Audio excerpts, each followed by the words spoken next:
শাহিনের সাথে ডিভোর্স হওয়ার আজ 6 মাস পর শাহিন আমাকে ফোন দিল। খুব অবাক হয়ে গেলাম। ডিভোর্স হওয়ার 6 মাস পর আজ মানুষটা কি মনে করে আবার আমাকে ফোন দিল।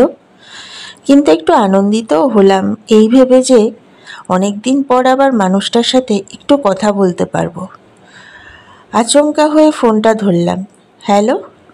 ওপাশ থেকে আওয়াজ আসলো, কেমন আছো? কথাটি শুনে চোখ দুটো কেন ঝাপসা হয়ে গেল। হৃদয়ের মাঝে সেই পুরনো স্মৃতিগুলো আবার উঁকি মারতে লাগলো। ভালোবেসে মানুষটাকে বিয়ে করেছিলাম, কিন্তু কেন জানি বিয়ের পর একটা বছর যেতে না যেতেই মানুষটা বদলে গেল। আমার সাথে খারাপ আচরণ করতে লাগলো, সামান্য ব্যাপার নিয়ে দিনরাত ঝগড়া করতে লাগলো। আমার সব কিছুই তার অপছন্দের তালিকার মাঝে স্থান পেল। দিনরাত শুধু একটা কথাই বলতে লাগলো, আমি ডিভোর্স চাই। কথাটি একবারে বুকের মাঝখানে গিয়ে লাগতো। যেই মানুষটা একটা সময় আমাকে ছাড়া কিছুই বুঝতো না, আর আজ সেই মানুষটাই আমার কাছে ডিভোর্স চাইছে। আমাকে সে এতটাই ভালোবাসতো যে আমার সামান্য খুশিতে তার পৃথিবীটা আলোকিত হয়ে যেত, আর আমার চোখের সামান্য পানিতে তার পৃথিবীটা অন্ধকার হয়ে যেত। অথচ সেই মানুষটাই কিনা আমাকে কাঁদাচ্ছে। তবুও সমস্ত ভাবনা, রাগ, অভিমানকে উপেক্ষা করে মানুষটার সাথে মানিয়ে নিয়ে আরও 6টা মাস সংসার করলাম। কিন্তু তারপর আর পারলাম না। কেননা এক হাতে যেমন কখনোই তালি বাজে না, ঠিক তেমনই জোর করেও সংসার করা যায় না। ওর অনাদর আর অবহেলায় দিন দিন ক্রমশ বাড়তে থাকে। অবশেষে একদিন খুব বাজেভাবে ঝগড়া করে অতঃপর আমাকে বলে, দয়া করে আমাকে মুক্তি দাও। সেদিন কেন জানি মনে হলো মানুষটার হৃদয় মাঝে আমার জন্য আর ভালোবাসা নেই। এই হৃদয়টায় অন্য কাউকে স্থান দিয়েছে। কিন্তু কেন জানি বিশ্বাস করতে পারছিলাম না, কারণ এই মানুষটা একদিন আমাকে বলেছিল, জ্যোতি, আমার শরীরটা হয়তো আমার কাছে আছে, কিন্তু আমার হৃদয়টা শুধু তোমার জন্য। আর আজ সেই মানুষটাই আমাকে বলে তাকে মুক্তি দিতে। ডিভোর্স পেপারে সই করতে গিয়ে কেন জানি বারবার হাতটা কাঁপছিল। অশ্রুগুলো অনায়াসে গড়িয়ে পড়ল, কিন্তু একটা জিনিস লক্ষ্য করলাম, মানুষটা এক নিমেষেই সই করে দিল। অবাক হয়ে গেলাম। সময়ের সাথে সাথে মানুষ এতটা বদলে যায় নাকি? সময়ের সাথে মানুষগুলোকে আমরা একটু বেশি চিনে ফেলি। চলে আসলাম বাবার বাড়ি মানুষটাকে মুক্ত করে দিয়ে। কিন্তু আজ 6 মাস পর আবার কি মনে করে ফোন দিল? কি ব্যাপার, আমার সাথে কি তোমার কথা বলতে ইচ্ছা করছে না? না, তেমন কিছু না। আসলে অনেক দিন পর ফোন দিলে তো, তাই খুব অবাক হলাম। তা কি মনে করে ফোন দিয়েছো? আসলে আজ তোমাকে খুব দেখতে ইচ্ছা করছে, একটু আমার সাথে দেখা করতে আসবে? কথাগুলো যেন এক নিমেষে আমার মনের সমস্ত রাগ, অভিমানকে দূরে সরিয়ে আবার সেই পুরনো ভালোবাসাকে জাগ্রত করে কেন জানি মানুষটাকে না বলতে পারলাম না। কিছুক্ষণ ভেবে বললাম, আসবো, কিন্তু কোথায়? ইসলামিয়া হসপিটালের 3তলার 6 নম্বর কেবিনে। বিস্মিত হয়ে গেলাম। হসপিটালে কেন? তাহলে মানুষটার কি কিছু হয়েছে? হসপিটালে কেন? এলেই দেখতে পারবে। আর হ্যাঁ, একদম লেট করবে না। তোমার তো আবার স্বভাব সবসময় লেট করা। কথাটা বলেই মানুষটা ফোনটা কেটে দিল। আর আমার পরাণে তখন আনন্দের শিহরণ জাগলো। যাক, তাহলে শাহিন আমাকে এখনও ভালোবাসে। তাই তো আমার সব থেকে বাজে স্বভাবটার কথা ওর মনে আছে। এই স্বভাবটার জন্য আমি যে প্রতিদিন ওর হাতে কত বকা শুনতাম তা বলে শেষ করা যাবে না। আর শুধু বকাই না, ওর সাথে রিলেশন হওয়ার পর থেকে আমার প্রত্যেক জন্মদিনে ও শুধু আমাকে ঘড়ি গিফট করতো।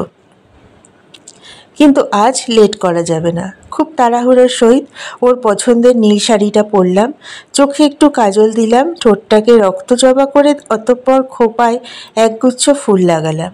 শাহিন সবসময় আমার এই সাজটাকে খুব পছন্দ করত, তাই আজ আবার ওর পছন্দ মতো সাজলাম।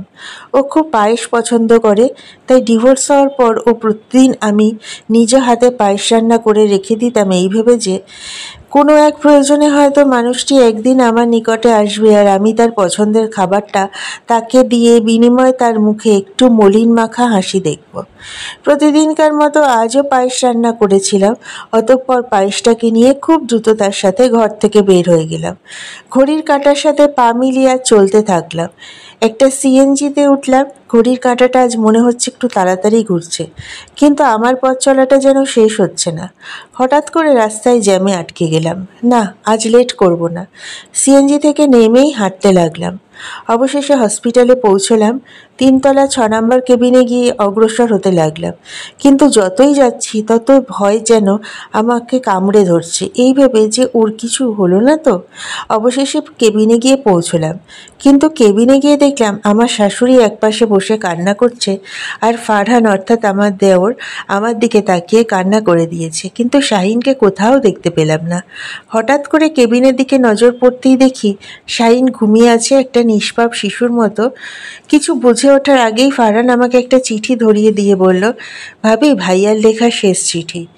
বিস্মিত হয়ে চিঠিটা খুললাম। দেখলাম তাতে লেখা আছে, আমি জানি আজকেও তুমি লেট করবে। তোমার লেট করার স্বভাবটা আমি আর বদলাতে পারলাম না, কিন্তু কি জানো, কিছু ক্ষেত্রে সামান্যটুকু লেট তোমার জীবনের সব সুখ কেড়ে নিতে পারে। তাই দয়া করে একটু সময়ের প্রতি খেয়াল রেখো। ভালোবেসে তোমাকে আমি বিয়ে করেছিলাম। খুব ইচ্ছে ছিল তোমার হাত ধরে মৃত্যু অবধি পথ চলার, কিন্তু তা হয়ে উঠল না।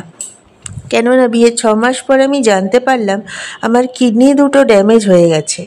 সেদিন ইচ্ছে করছিল এসে তোমাকে সত্যি কথাটা বলে দিই, কিন্তু তোমায় এত বেশি ভালোবেসেছি যে খুব স্বার্থপর হয়ে গেলাম, আর তাই তো আমার কষ্টের ভাগ তোমাকে দিতে পারলাম না, কারণ আমি জানতাম তুমি ভেঙে পড়বে। তোমার আমার প্রতি যাতে ঘৃণা জন্মায়, তাই তো তোমার সাথে খারাপ আচরণ করতে শুরু করলাম।